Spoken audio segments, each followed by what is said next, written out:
Well, happy Friday, everybody. Thanks for being with me today. We are in 2nd Chronicles chapter 36.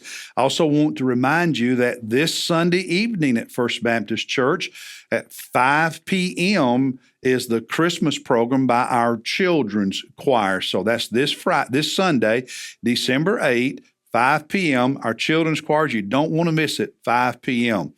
Today for our devotion, as I mentioned, we are in 2nd Chronicles 36. And this chapter is a very brief summary of the last days of the southern kingdom of Judah that had its capital in Jerusalem with the temple, and not only the last days, but the destruction of the city and the temple and the kingdom. There's a more detailed account in 2 Kings, I believe it's chapters 23 and 24. You'll remember yesterday we looked at the destruction of the northern kingdom of Israel, or Samaria, in 722 BC by the Assyrians. About 200 plus years after the division of the country into two nations. Now we're jumping ahead to the last part of the 600s and the first part of the 500s BC. And the last events in here took place in 587 BC.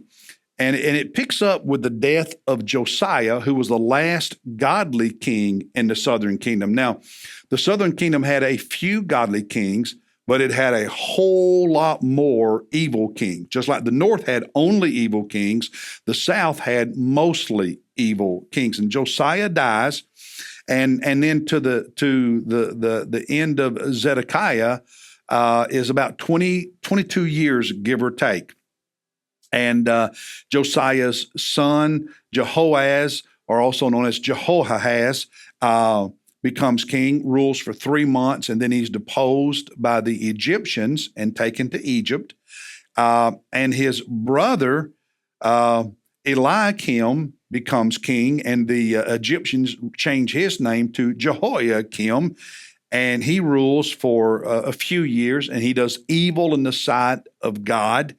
And they had, in the transition, Babylon had become their ruler instead of Egypt, and they had been paying tribute to Babylon, and Jehoiakim rebels against Babylon, and Babylon sends its army there a second time, and this would be about 598 BC, and they lay siege to the city, and before the city is conquered, Jehoiakim dies. His young son, Jehoiakim, becomes king and surrenders. After a period of time, he and the Jewish people surrender to Babylon. Some more of the Jews, this is a second time now, are taken away as slaves to Babylon.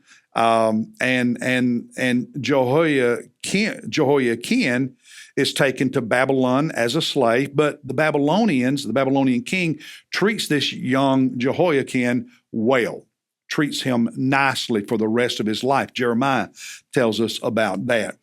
And they place on the throne the uncle of Jehoiakim, Zedekiah. And Zedekiah rules for a few years, and he does evil in the sight of God, and then he rebels against the Babylonians. And so the Babylonian army marches to Jerusalem, to Judah, for the third time. And in 587 BC, they raze the city to the ground. They in these events, you see it there in verses 18 to 21. They take the articles of the house of God, that's the temple, great and small, the treasures of the house of the Lord, and the treasures of the king, and so on, and they take them to Babylon. So people want to know what happened to the Ark of the Covenant, for instance.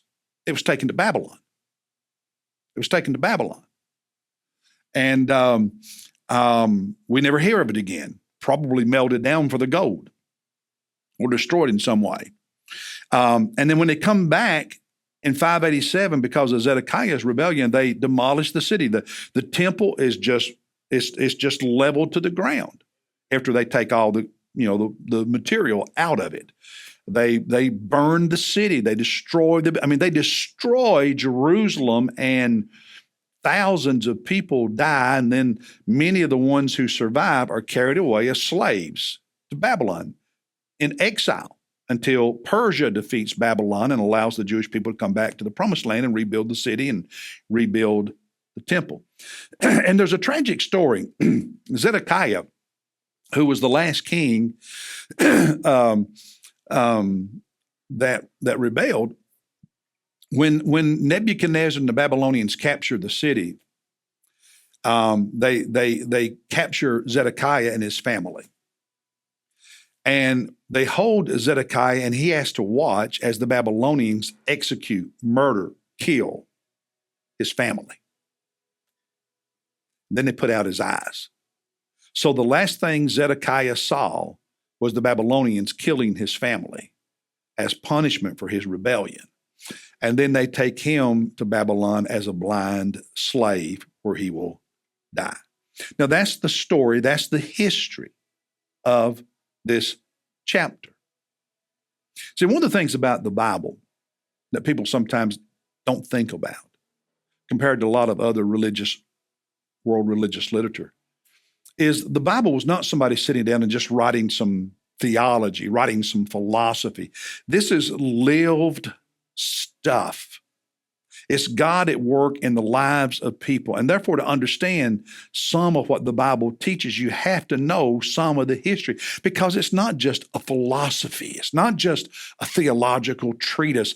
It is God at work and God teaching us and God revealing himself and revealing theological truth through everyday events. Now, my devotional thought, two of them.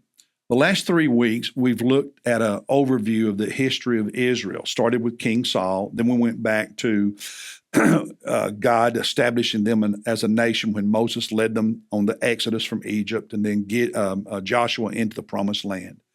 And they were warned from the very inception of the nation that if they were faithful to God, they would be blessed. But if they turned their back on God and worshiped idols, they would be cursed. They would have problems.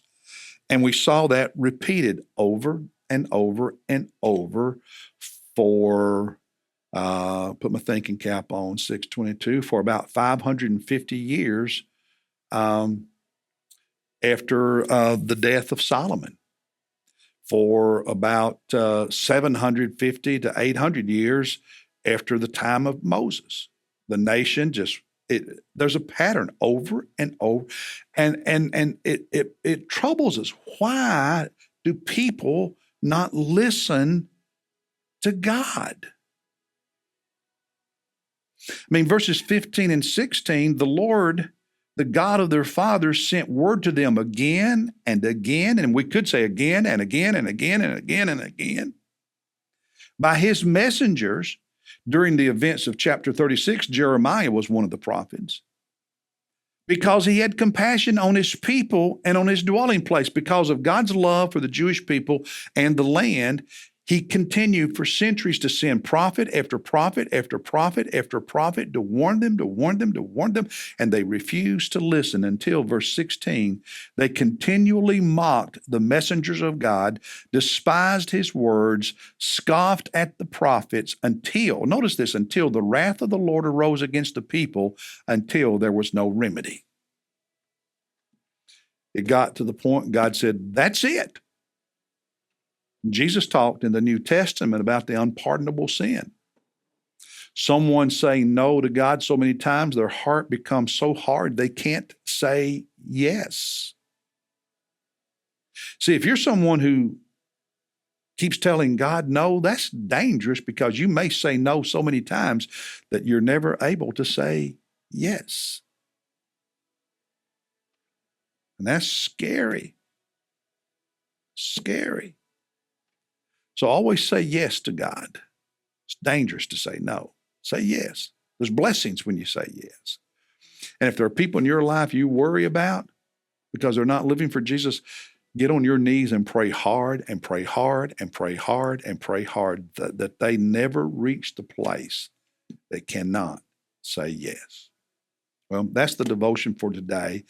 I know you've seen this fella, and some of you, for those of you who are wondering what's on my tie, these are nutcrackers.